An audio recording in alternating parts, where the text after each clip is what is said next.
Is it over for the IBEX 450 from CF Moto? BMW has just launched a twin-cylinder that promises to revolutionize the mid-size adventure bike segment, but it's not just a new engine size. This bike brings 3 innovations that you won't find in the competition, and one of them is so controversial that it will divide motorcyclists' opinions. I'm Amanda Pagliari and this is Motoplay Channel, the most charming channel in Brazil. And in this video, I'm going to show you everything you haven't seen anywhere else about the new technology of the F450GS, specs, colors, fuel consumption. Oh, and stay until the end because I'm going to answer whether the current BMW 310 will be discontinued. BMW has been working on this idea for a while now. The new 450GS concept debuted at the International Motorcycle and Accessories Exhibition in 2004. The idea is simple: bring GS DNA, stability, off-road capability, and technology to the 450cc range. Designed for riders seeking a lightweight, agile motorcycle for any terrain. And it's a strategic move. Less weight, livelier response, and an entry point into the GS universe. The looks are the highlight of the baby GS. Visually, the motorcycle is beautiful, with a design in line with the GS family, just a bit more streamlined. The X-shaped headlight was actually inspired by the 1300. By the way, all the lights are LED. But the real revolution is in the tubular steel chassis, developed from scratch with a focus on agility and lightness. The motorcycle weighs only 178 kilos ready to ride, meaning with all fluids, including its fuel tank, which has a capacity for 14 liters of gasoline. According to BMW, it can travel up to 350 kilometers on one tank, averaging about 25-26 kilometers per liter. Speaking of the engine, the big mechanical innovation is the brand new 420 cubic centimeter twin cylinder with liquid cooling, which delivers about 48 horsepower at 8,750 revolutions per minute. The first innovation is the crankshaft, offset by 135 degrees, an intentional engineering choice. What's impressive is the architecture. While most twin cylinders on the market use the standard 180-degree layout, BMW chose an unusual crankshaft with a 135-degree offset and a single balance shaft aiming to minimize vibration. Besides that, this engine should have a really interesting sound, almost like the temperament of a V-twin, and with the Akrapovic exhaust, which you can get as an accessory, it should sound really cool. Besides that, it produces over 6 kg-meters of torque at 6,750 revolutions per minute and has 6 gears. The dashboard is the same as the GS line, a 6.5-inch color thin film transistor with Bluetooth connectivity, and it's super complete, just like the bigger sisters. And it comes standard with 3 riding modes: rain, road, and enduro, and there's also a version with 1 extra riding mode, Enduro Pro. It comes with a lot of onboard technology like dynamic traction control for maximum grip and also dynamic brake control, which prevents unintended acceleration during braking. There's the super complete trophy version with the Shift Assistant Pro, which is the quick shifter, and you can also get it as an optional feature on the versions that don't have it. The suspension is another matter. BMW introduces premium technology to the category. At the front, we have an inverted telescopic fork from Kayaba, and there's a version that's fully adjustable. And at the rear, we have the second innovation. The first was the engine, and the third one is coming up. Super controversial, so stay tuned. Moving on, it has a Kayaba suspension with a rear monoshock, which features all-wad travel-dependent damping. Honestly, this isn't a new component, but applying this type of suspension in this category is an improvement in comfort. In theory, it absorbs everything from small bumps in the city to rough terrain, but it automatically stiffens to handle, for example, an off-road jump without shaking you up. Guys, I'm excited to test it out in practice. The brakes feature a 310mm disc with Brembo 4-piston calipers up front and a 240mm disc with a Biber caliper, a Brembo subsidiary in India, at the rear. It has ABS on both wheels, and remember, it features ABS Pro technology, which allows ABS assistance even when the bike is leaning. We've reached a controversial point. Hold on, it's not the controversial point I mentioned earlier about innovations that will divide opinions, but rather a contradiction in my opinion. The F450GS comes standard with 19-inch alloy wheels in the front and 17-inch wheels in the rear, equipped with tubeless tires. For those who ride 90% on asphalt, these wheels are perfect, lightweight and low maintenance. But let's be honest, this is a GS alloy wheels and the name GS in the same sentence. That's kind of a contradiction. At least that's my opinion. BMW appears to market the standard GS look while making the adventure features optional. If you really take off-roading seriously, you'll have to buy the spoked wheels separately, which Miss BMW made available as an accessory.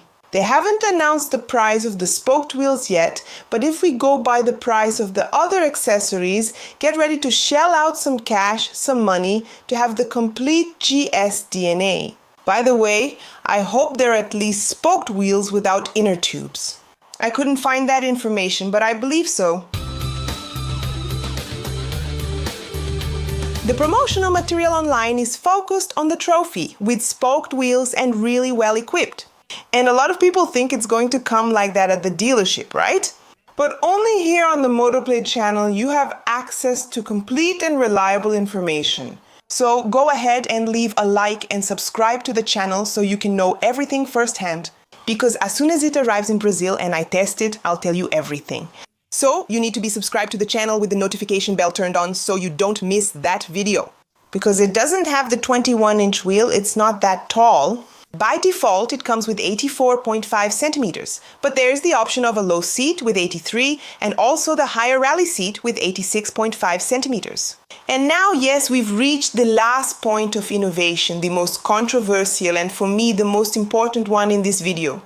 Since BMW is bringing a new technology, debuting a new technology for its motorcycles, which is the Easy Ride Clutch technology, Easy Ride Clutch, which translated could be something like Easy Riding Clutch or Easy to Ride Clutch, something like that. I don't have all the technical details, but from what I saw in the release and my research, it's not quite an automatic clutch like the automated shift assistant mode, but rather an automated clutch. In practice, you don't need to squeeze the clutch lever to shift gears, you just use your foot, okay? It's similar to a quick shifter, but it's an improved version because unlike the quick shifter, you don't need to be accelerating for you to upshift and downshift, and you can't do it at all revolutions per minute ranges. Sometimes the quick shifter gets a bit tangled up, but with this system, it doesn't seem like that. It seems like it shifts perfectly at all revolutions per minute ranges. The clutch lever was kept, and from what I saw, you can use both at the same time and it won't get in the way. And apparently, the bike doesn't stall either. So that's a good thing because it really helps beginners who are afraid of shifting gears, right? So I think it really makes life a lot easier. Besides that, just the fact that you don't have to keep pressing the clutch lever every day already reduces fatigue. The bike not stalling really helps, but why did I call it controversial?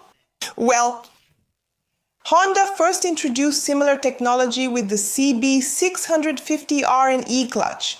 There's a Motorplay channel video about it, I'll link it in the description and card. And they just launched now in 2025 in November the NX500 with this e-clutch technology. So we will have two competitors in the same category, the NX500 and the F450GS with similar technology.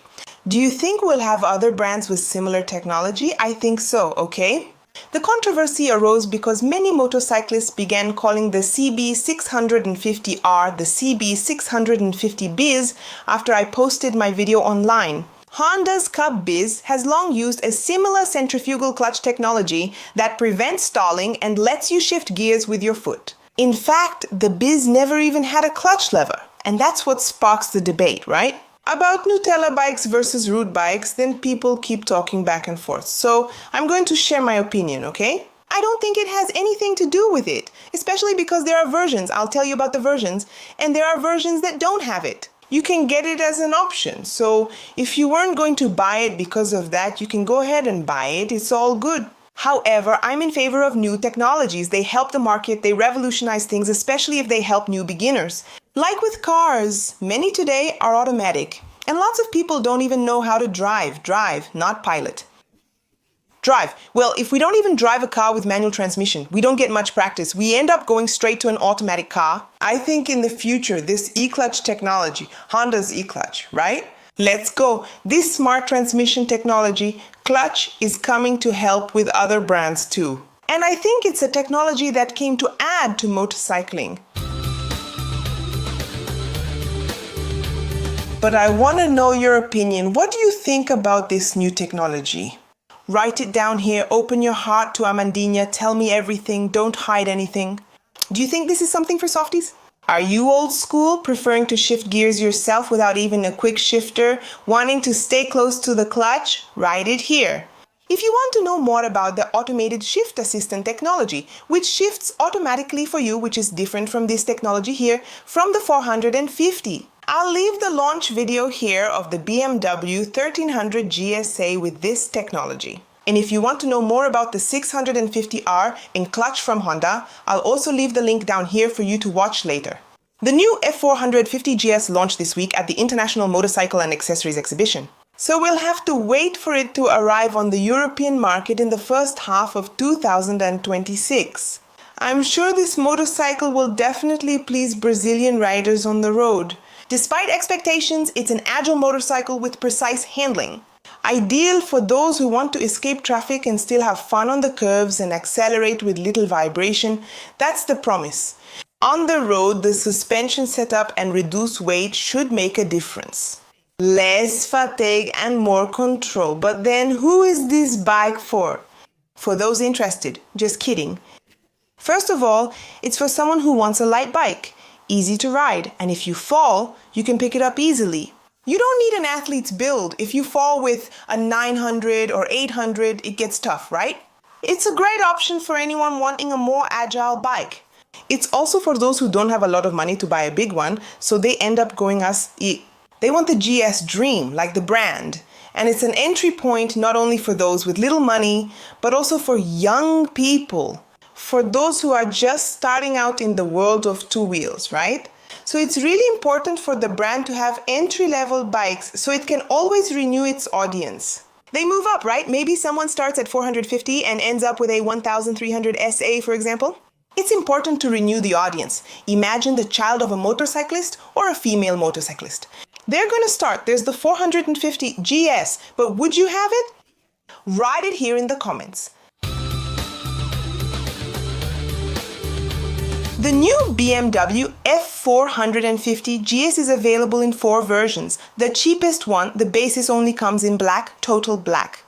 So it comes with very little, right?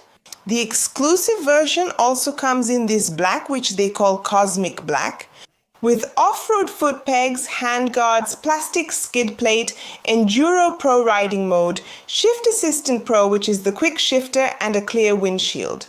And we have the sport version in red, which comes with off-road foot pegs, handguards, plastic skid plate, Enduro Pro riding mode, Pro Gear Shift Assistant, and a clear windshield. And it has the sport suspension with a Kayaba fork adjustable for compression and rebound.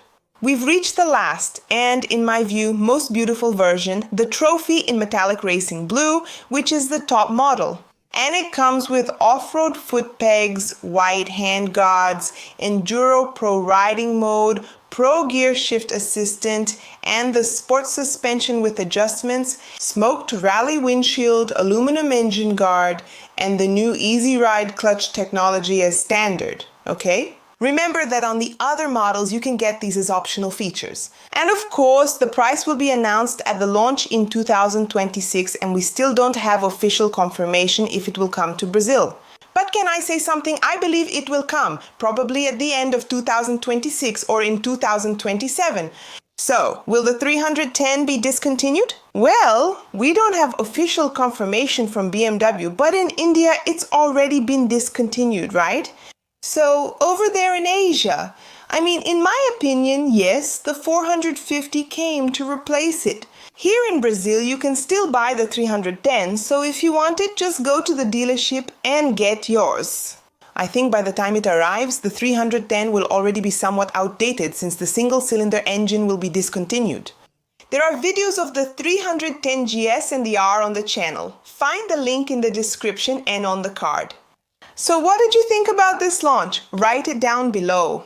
Go ahead and like the video if you enjoyed this news and share it with your friends and WhatsApp groups because this video is super complete. I'm sure they'll like it. Right here on the side, I left the exclusive launch video from Kawasaki, which will compete with the F450GS, a new trail bike that Kawasaki just released, huh? Subscribe to the channel so you don't miss any videos. And if you want to participate in free giveaways and get access to exclusive content, become a member here on the MotoPlay channel, link in the description. See you next time, Moto Kiss.